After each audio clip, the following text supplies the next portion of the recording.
complète dans le déroulé de ce que j'ai prévu. J'ai pris pas mal de notes, donc je vais essayer de naviguer là-dedans et de pas trop vous perdre.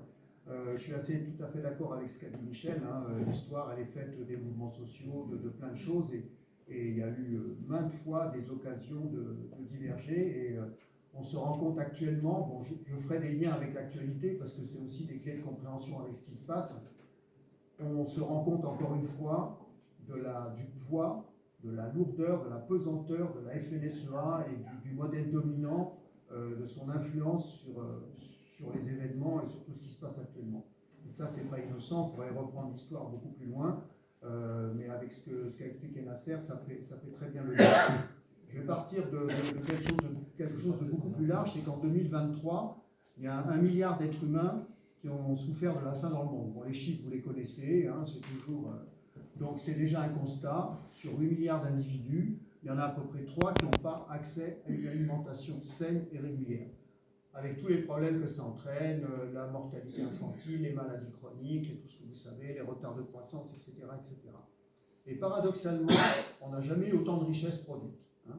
Alors le fait de dire, je commence déjà à attaquer, la FNSEA qui dit qu'il faut produire pour nourrir le monde, il y a tout ce qu'il faut pour nourrir le monde. Ce n'est pas un problème de quantité. Et notamment en 2023, il y avait toutes les récoltes qu'il fallait. Il y a eu le prétexte de la guerre en Ukraine, il y a eu beaucoup de choses qui sont arrivées par là-dessus. Il y a des effets conjoncturels, mais c'est structurellement qu'il y a quelque chose qui ne marche pas. C'est la concentration des richesses, les inégalités, etc. On va en reparler. Donc il y a 30% à peu près de la population mondiale qui est en insécurité alimentaire, modérée ou grave. Vous savez que même en France, il y a beaucoup de gens qui sont en insécurité alimentaire. Donc il y a 42% des individus qui ne sont pas en mesure de s'alimenter sainement, faute de moyens. On rejoint le problème surtout du pouvoir d'achat. C'est plus de 60% en Afrique. Et on fera le lien avec les accords de libre-échange. Hein, et ce que ça provoque dans les pays du Sud, il faut dire que c'est majoritairement des gens, des êtres humains qui habitent dans les zones rurales, qui sont paysans, qui n'arrivent pas à se nourrir. Il y a quand même quelque chose d'aberrant dans ce système-là. Alors on nous dit oui, mais c'est mieux qu'en 1950, il y avait aussi, mais c'est pas du tout, on ne peut pas comparer, parce que la productivité au niveau agricole, elle a explosé. On sait que ce manque d'alimentation pour beaucoup de gens, c'est dû aux conflits régionaux, aux guerres, hein, Ukraine, Gaza, etc. On voit ce qui se passe à Gaza, malheureusement. Les dérèglements climatiques qui arrivent au galop, les inondations, les sécheresses, les canicules, la salinisation des sols, etc. Et ça a été abordé, les marchés financiers, hein, et la spéculation qui s'est jetée sur l'agriculture depuis déjà longtemps, qui joue beaucoup sur la hausse des prix des matières premières. C'est tout ça qui s'est perdu depuis quelques dizaines d'années. On va reparler de ce qu'a expliqué Nasser sur la stabilisation des prix, etc., et les méthodes d'intervention, parce que ça aussi, ça a beaucoup bougé. Et donc, ces marchés secondaires, ce n'est pas des marchés physiques, c'est pas j'achète des tonnes de blé et je les revends. C'est simplement je spécule. J'achète virtuellement c'est des produits dérivés. On achète virtuellement sur les marchés financiers des tonnes de blé, d'orge, etc. Et puis on fait des produits financiers à court terme, à moyen terme, et on les revend sur le marché financier. Et petit à petit, c'est devenu bien supérieur en masse, en milliards d'euros et de dollars, que le marché vraiment physique. J'achète des tonnes pour me nourrir. Donc c'est tout ça on n'a pas le temps de rentrer dans les détails, mais c'est tout ça qui fait qu'on en est là et que le problème de la faim dans le monde est loin d'être résolu. Voilà. Alors sous la souveraineté alimentaire, on va revoir certaines choses. Je vais repréciser certaines choses. Le basculement, c'est les années 90, ça a été dit. Hein. 89, chute du mur de Berlin. 92, Maastricht, il faut oublier ça, hein, avec libéralisation, concurrence libre, machin, etc. La circulation des capitaux et des marchandises en Europe. Et puis, au même moment, les négociations qui vont donner l'OMC en 95, l'Organisation mondiale du commerce. Nasser a parlé des cycles de négociations. Les négociations qui ont eu lieu de 86 jusqu'en 94, ça a duré très longtemps. Pour la première fois, ça a fait rentrer l'agriculture et donc les produits agricoles, alimentaires, dans les négociations, ce qui n'était pas le cas avant, depuis 1948, c'était pas ça. Il a fallu attendre 1986 pour que ça rentre dans le marché. Et donc c'est le moment vraiment là où ça bascule dans la financiarisation et en fait les élus ils ont donné les clés de l'alimentation aux multinationales. C'est vraiment à ce moment-là que ça a été déclenché et c'est pas innocent, c'est pas non plus un hasard, c'est à ce moment-là que s'est créée la Via Campesina. La Via Campesina, c'est la plus grande organisation internationale qui fédère les syndicats agricoles, les associations des paysans sans terre, etc. etc. Donc c'est à ce moment-là que ça s'est créé. Il y a actuellement plus de 180 organisations, associations, etc. Présents dans 81 pays. C'est vraiment énorme, c'est plus de 200 millions de paysannes et paysans. C'est vraiment la plus grosse structure mondiale qui défend donc la souveraineté alimentaire qui s'est construit, ce concept s'est construit, comme vous l'a dit Nasser, en 96, je ne reviens pas là-dessus. Mais je voudrais quand même, sur la définition, compléter, parce que Sophie, tu l'as fait en partie, c'est ça qui est intéressant. Actuellement, on entend aussi nos dirigeants FNSEA et compagnie crier, nourrir le monde, les exportations, etc. Mais ils découvrent les méfaits du libre-échange. Parce que j'en entendais plein, y compris la coordination rurale. La coordination rurale, ils sont plus libéraux que libéraux. Hein. Eux, c'est des ultra-libéraux quand ça les arrange. Mais quand ils perdent, ça les dérange. J'ai entendu des représentants qui disaient « Mais oui, mais on est en concurrence avec des produits qui viennent d'Ukraine, tout ça, qui arrivent moins cher. » Ben oui, mais c'est ça le libre-échange. Il faut peut-être qu'ils réalisent un peu ce qu'ils défendent. Et ce qui est très important de dire, c'est que la souveraineté alimentaire, telle que la conçoit Via Campesina et donc nous à la Conf, c'est désigne le droit des populations de leur État ou Union à définir leur politique agricole et alimentaire sans dumping vis-à-vis des pays tiers. Et ça, c'est important. Parce que ce qu'on ne veut pas qu'on nous fasse, pourquoi on irait le faire aux autres? Comme ça a été rappelé, on a construit notre agriculture, notre autosuffisance alimentaire en protégeant nos frontières. La PAC, au début, c'était ça. Et c'est depuis 1992 que tout ça s'est petit à petit détricoté, parce que le libre-échange et la concurrence non faussée, vous savez, ça doit apporter le bonheur sur la planète. Donc, c'est vraiment là-dessus qu'il faut insister et qu'il faut dire aux amis paysans, si vous ne voulez pas qu'on vienne vous concurrencer avec des produits d'autres, avec du dumping social, environnemental, etc., n'allez pas conforter des gens qui vous emmènent sur cette voie-là. Hein. Hier, j'ai entendu, je ne sais pas si vous l'avez entendu sur France Inter, il y avait un débat avec, il y avait Marc Dufumier qui s'est fait, et Christiane Norbert qui était complètement énervée. On se croyait dans une cour de récréation avec elle, et moi je le fais, et toi tu ne fais pas, enfin c'était lamentable.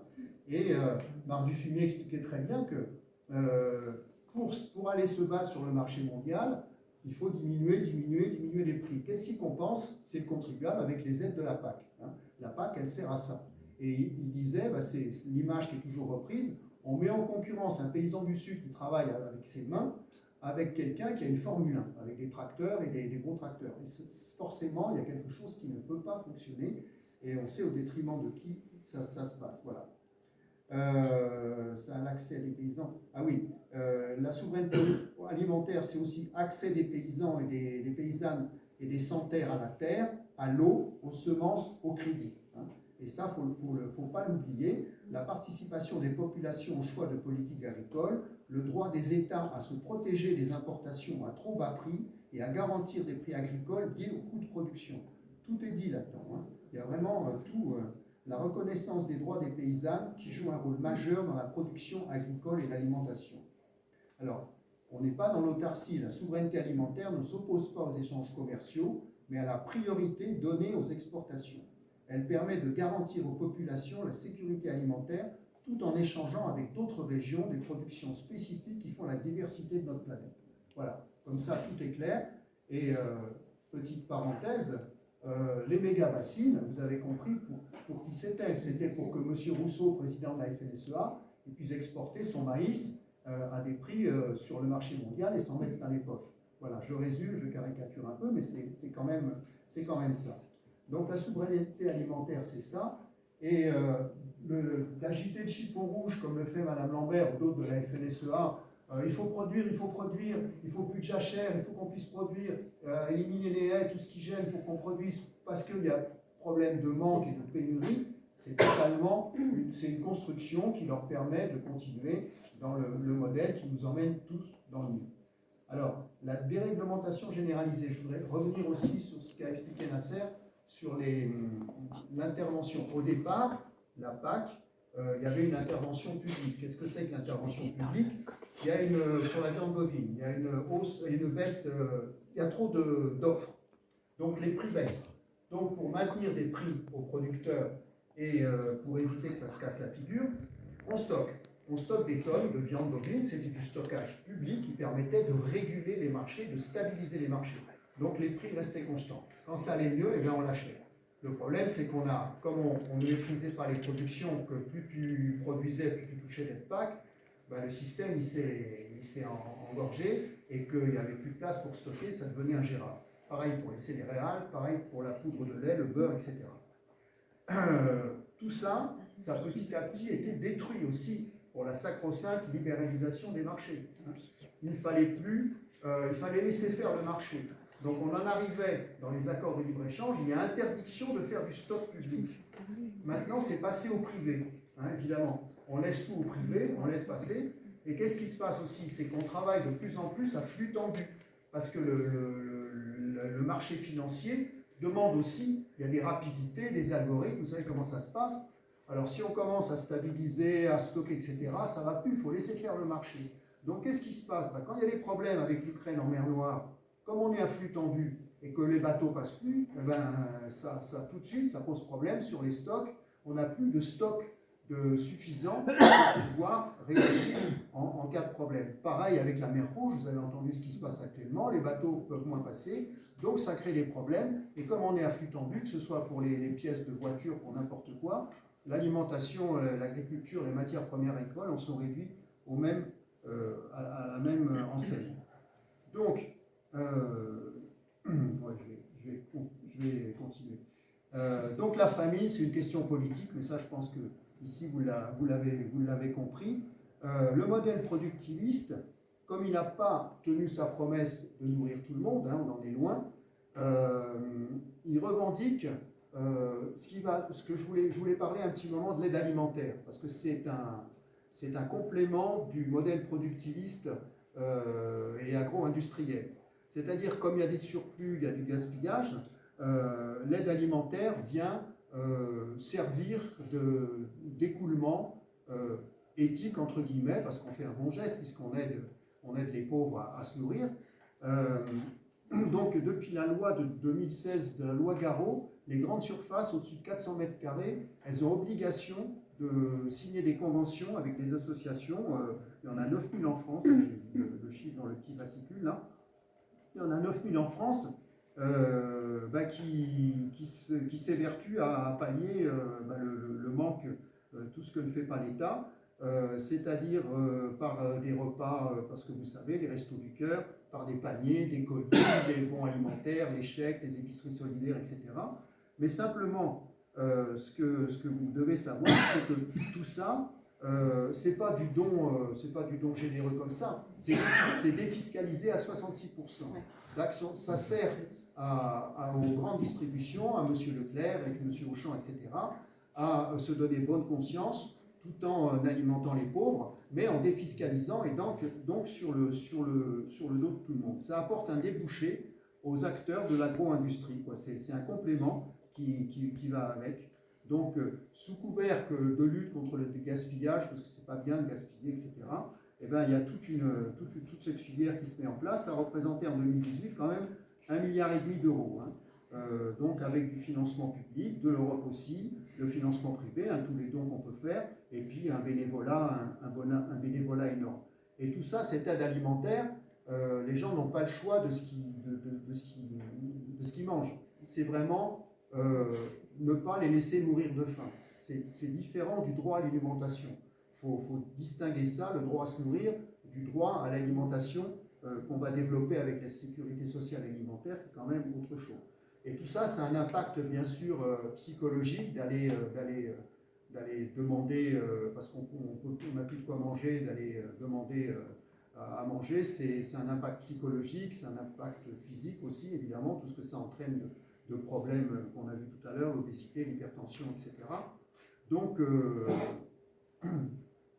alors, pour avancer, je vais finir par la sécurité sociale alimentaire, puis après je vous laisserai la parole. Le droit à l'alimentation, c'est plus que ça, c'est plus vaste. C'est se nourrir soi-même dans la dignité, c'est-à-dire rester en bonne santé, prendre plaisir à manger, le côté lien social aussi, la fonction sociale, se réunir, partager un repas, pouvoir se définir, c'est-à-dire cuisiner selon sa culture, selon ses valeurs, selon ses origines, c'est tout ça le droit à l'alimentation. Ce n'est pas simplement une variable d'ajustement dans le budget des ménages. Et je reviens sur ce qui a été expliqué par Nasser. Au départ, dans la tête de ceux qui ont construit la politique agricole commune, il y avait, vous avez vu, assurer des prix raisonnables aux consommateurs. Parce qu'il faut rappeler que dans le budget des ménages au sortir de la Deuxième Guerre mondiale, je crois que c'était à peu près 36%, voire plus, du budget des ménages qui passait dans l'alimentation. Comme il fallait que ces gens-là, par la suite, on était en pleine industrialisation, il fallait que ces gens-là puissent acheter un frigo, une radio, ce n'est pas encore les écrans plats et les smartphones, mais des choses aussi, bon, le frigo, la machine à laver, la radio, etc. Il fallait libérer du budget pour que ces gens-là puissent acheter ça. Donc, d'où cette volonté de baisser le budget d'alimentation. Seulement, ça ne s'est jamais arrêté, c'est devenu la variable d'ajustement sur le budget des ménages, comme l'a dit Nasser, par rapport à comment il faut se loger, le budget santé, etc. C'est largement au-dessus maintenant du budget d'alimentation. Là, il y a quand même quelque chose qui ne fonctionne pas. Je voulais préciser autre chose, je l'ai oublié, donc ça me reviendra, c'est pas grave. Donc, la sécurité sociale de l'alimentation, qu'est-ce que c'est? C'est très simple. Vous savez qu'au sortir de la guerre, il y a des gens très intelligents, et puis le rapport de force était favorable, qui ont mis en place la sécurité sociale. C'est de se dire, pour que les gens accèdent au droit à l'alimentation, eh bien, on va faire une autre branche, une sixième branche à la sécurité sociale, et sur le même principe, on va donner la possibilité aux gens de s'alimenter tel qu'ils le souhaitent et localement. C'est-à-dire que, alors c'est encore en construction, hein, c'est pas quelque chose de bien défini, c'est encore en discussion, en construction, ça discute depuis 2016, c'est trois choses. Universalité, pour tout le monde y a droit. Conventionnement, c'est-à-dire qu'on va, sur le système de la sécurité sociale, il y a des producteurs, des lieux qui vont être conventionnés pour pouvoir adhérer à ce système de sécurité sociale. Et troisièmement, cotisation, c'est-à-dire que sur le même principe, on va faire cotiser en fonction de ses besoins et recevoir en fonction de ses moyens, pardon, et recevoir en fonction de ses besoins, des cotisations qui sont prélevées sur la valeur ajoutée des entreprises et sur les salariés, avec un taux progressif, bien sûr.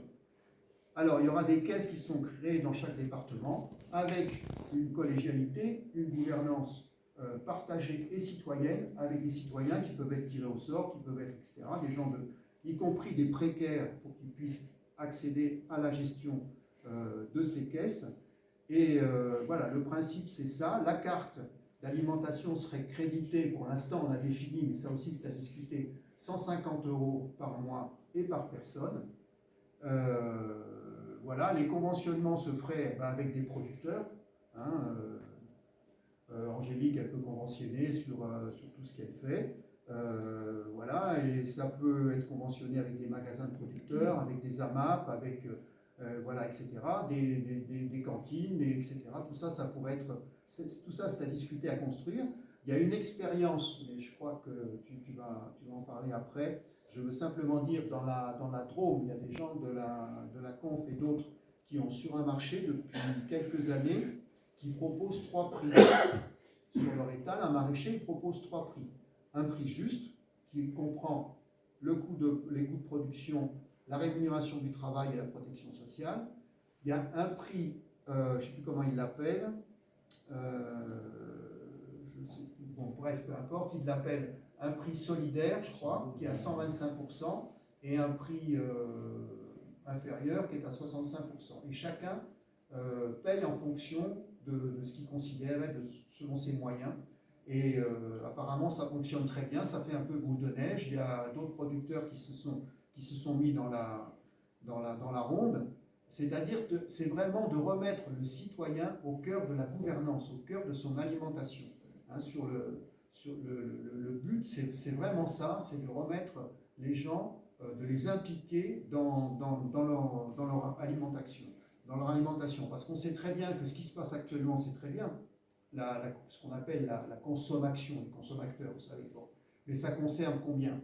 10-15% des gens, et c'est une façon de contourner un peu le système agro-industriel. Et si on veut vraiment changer la logique capitaliste et créer autre chose, il faut vraiment généraliser ce genre de choses et arriver à faire passer dans le débat politique ce qui est en train de se faire, ça commence petit à petit à prendre, ensuite réussir à obtenir une expérimentation et puis travailler sur une mise en place, après des tests multiples, d'arriver à cette mise en place. Alors, d'après les calculs, ça représenterait 120 milliards d'euros par an, c'est-à-dire actuellement c'est la moitié du budget de l'assurance maladie. Voilà. Alors avec tous les bienfaits que ça peut apporter au niveau santé, hein, au niveau bien-être, etc. Voilà, c'est vraiment soit on continue à laisser faire ce système de domination économique qui est très présent en agriculture, soit on essaie de construire autre chose avec l'ensemble de la société. Voilà. Oui, d'accord, j'arrête. Je vous propose de voir un petit film qu'on a choisi pour utiliser.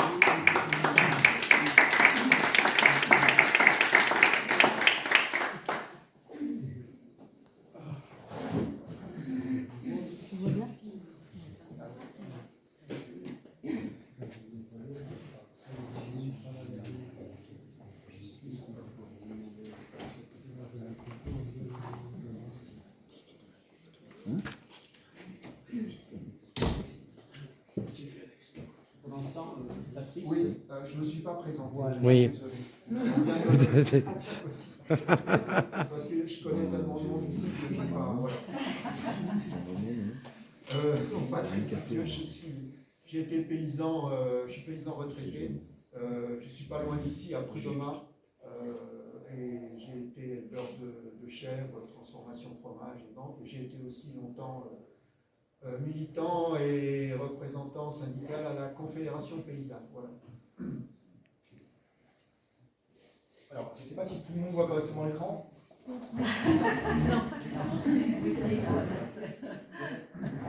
En fait, à la sécurité sociale de l'alimentation, j'ai été un peu surpris, notamment d'ATD Carmon, c'est de dire c'est du paternalisme et on va contraindre les gens à aller acheter. Alors, je ne vois pas actuellement, les gens, ils n'ont aucun choix, ils ont juste le choix d'aller manger les rebuts de la grande distribution. Donc je ne vois pas en quoi ce serait du paternalisme, parce que là, avec l'aide alimentaire, on est dans la charité totale, quoi. Là, ça, pour moi, c'est vraiment malsain. Mais de monter ce système-là, qui en plus se construit avec les consommateurs, avec ceux qui mangent et ceux qui produisent, pour moi, ce n'est pas du paternalisme, c'est au contraire de reprendre en main son alimentation et tout ce qui va autour, parce qu'en reprenant en main l'alimentation, on reconstruit une agriculture aussi. Parce que derrière, il y a tout le problème d'installer du monde, l'installation et la transmission qui va derrière, qui va avec. Pardon. Moi, ce que je trouve bien dans cette proposition-là, c'est qu'on est forcé de travailler en local. Voilà. Et c'est ça qui est intéressant avec cette sécurité sociale, c'est qu'on va parler de produits locaux. Si, forcément, puisque tu es en lien avec les producteurs du coin. Mais il y a aussi tout le temps au niveau de la santé. Parce que tout ce qu'on donne tout ce que les grandes surfaces donnent là, sur les produits hyper transformés, et là ça ramènerait les gens à des produits bruts qui devraient être cuisinés, et à ce moment-là, et donc on gagnerait aussi de ce sport-là, je pense. Bien sûr, tout à fait, c'est tout à fait cohérent. et on pourra faire le lien localement avec le PAT, parce que ça peut être un outil formidable justement pour construire cette sécurité sociale. Petite correction quand même. Dans l'aide alimentaire, il n'y a pas que des produits transformés. Et moi, je participe à l'aide alimentaire depuis 2-3 ans. Et malheureusement, souvent, les produits de base, ils ne sont pas forcément, même quand on a des beaux produits de base à distribuer en aide alimentaire, les bénéficiaires ne vont pas forcément là-dessus. Donc il y a aussi cette question culturelle de l'alimentation, du lien à la santé, l'alimentation, et tout ça, et de savoir-faire, de savoir transformer, de savoir. Voilà. Donc il ne faut pas dire non plus ça, parce que c'est une erreur. C'était un peu sur la même question, mais du coup, effectivement, pour pas être caricatural, et pas il y a les gentils d'un côté et les méchants de l'autre, en fait, les consommateurs aussi, je ne sais plus quand ça date, mais il y a 2-3 ans, je crois qu'il y a un tiers de l'assiette européenne qui part à la poubelle. Et surtout, pour avoir bossé avec quelques CCAS, si tu files un panier de légumes à des gens ne savent juste pas cuisiner. En fait. Donc, est-ce qu'il y a tout un pan en fait, de l'éducation aussi, un vrai accompagnement à faire, parce que tu as beau mettre de beaux produits et tout, si les gens, c'est même pas de la mauvaise volonté, quoi, mais si on n'a jamais appris à le faire, ou tout simplement que ça arrive en ville, je connais des gens, il y a un micro-ondes, une plaque, en bas. C'est normal, ils ont fait des toilettes. Est-ce que ça c'est pris en considération, par exemple, le côté qu'il y a aussi un comportement particulier de la part des consommateurs?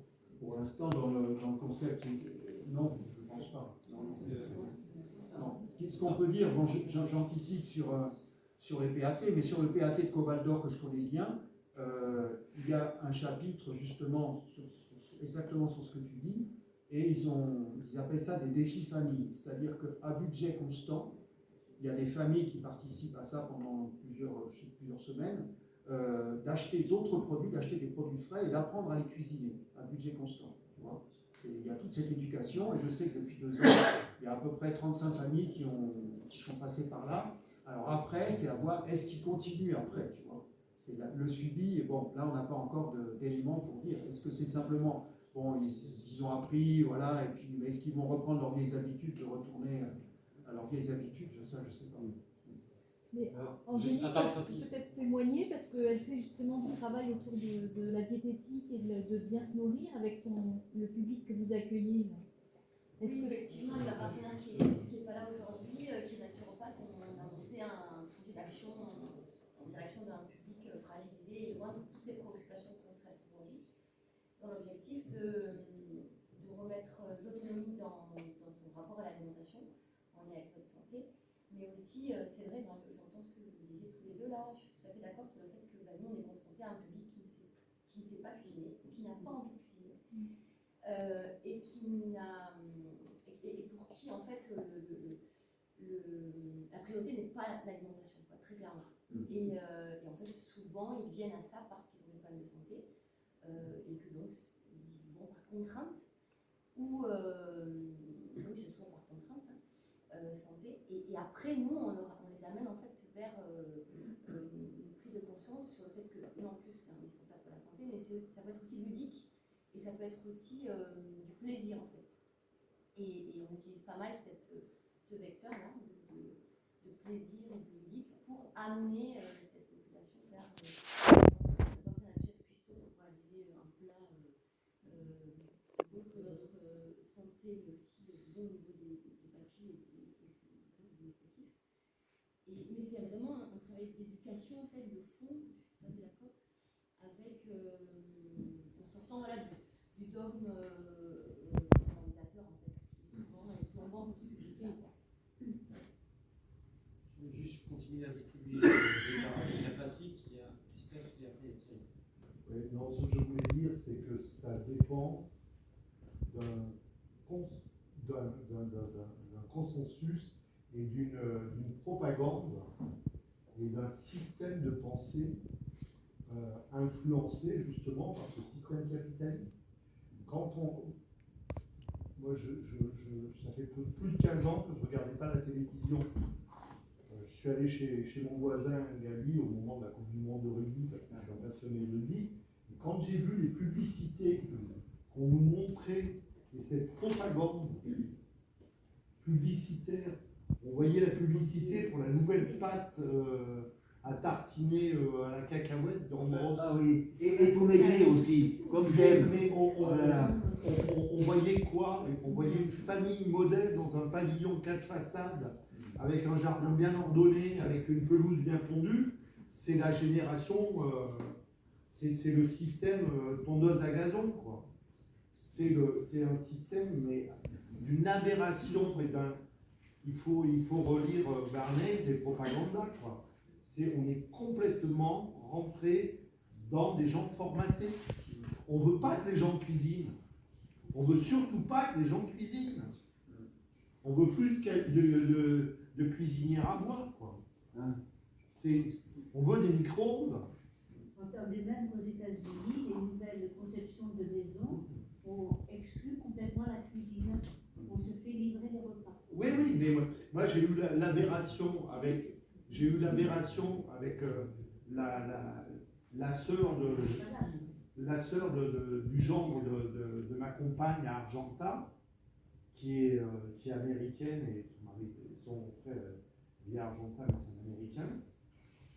Elle a reçu un coup de fil de sa mère à New York parce qu'elle ne savait pas commander, c'est pas cuisiner. Elle n'arrivait pas. C'est sa sœur qui est en vacances à Argenta qui a été sur Internet pour lui commander son repas par des leaders américains pour qu'elle soit livrée à New York. La finance, c'est chaud. Alors, juste on va attendre que Thierry prenne. Je suis pour, comment dire, le 6e volet de la Sécu, moi je suis entièrement pour. Hein. Sauf qu'il faut se souvenir quand même que les 5 premiers qu'on a eus, ça s'est fait avec un certain rapport de force, quoi. Et ça s'est fait aussi avec les fusils des maquis. Donc en attendant le grand soir, en attendant de pouvoir... Non mais c'est une réalité quand même. C'est la réalité. La Sécu, le chômage, etc. C'est aussi... Ouais, comment dire, la droite et le patronat étaient complètement discrédités. Ils avaient tous collaboré avec les Allemands, avec les nazis, et ils n'avaient plus rien à dire. Il y avait un rapport de force qui a permis d'imposer la création des assurances sociales à l'époque. Donc cette question de la 6e,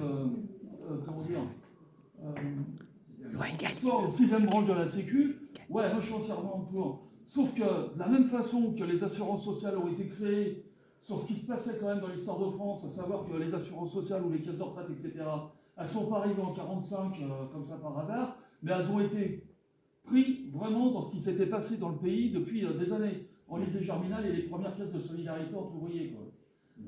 Les assurances sociales ont été créées dans ce rapport de force et sur la base de l'histoire qu'on avait réussi à imposer.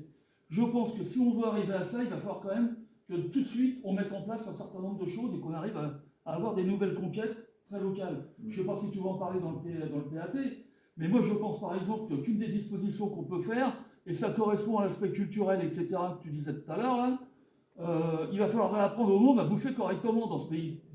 Tu m'excuses du vocabulaire, hein, mais la cantine gratuite à l'école, c'est une urgence et tout de suite.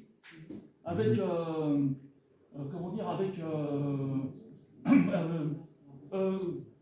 la coque pas obligatoire, gratuite. Mais, et ça correspond pas à beaucoup de pognon, hein. Tout de suite on peut le faire. Un département comme le Lot, c'est moins d'1% du budget départemental. Le supplément qu'il faudrait rajouter au budget des cantines, je parle des cantines, par exemple des collèges, hein, parce que les collèges relèvent du département. Le supplément qu'il faudra ajouter aux collèges, aux cantines des collèges départementales, ça correspond à un haut budget, à 1% du budget, c'est-à-dire ça correspond à 10% du prix de la déviation qu'ils sont en train de construire à Vérac. Enfin non, un peu plus. Au quart du prix de la déviation qu'ils sont en train de construire à Vérac. Ça correspond à ça, la cantine gratuite. Et ça permettrait justement de apprendre aux mômes à se nourrir correctement et à changer, les aspects culturels, etc. Et je pense qu'on a intérêt à faire l'expérience, si on veut imposer la 6e branche alimentaire, on a vraiment intérêt à faire l'expérience que ça peut marcher et ne pas attendre le grand soir pour le faire. Parce que quand je vois ce qui nous attend dans les prochaines échéances politiques, j'ai quand même un peu crainte. Ok. Juste pour finir sur la sécurité sociale de l'alimentation, on va laisser Christophe prendre la parole qui va exposer une expérimentation. Il est quelle heure? Vite fait.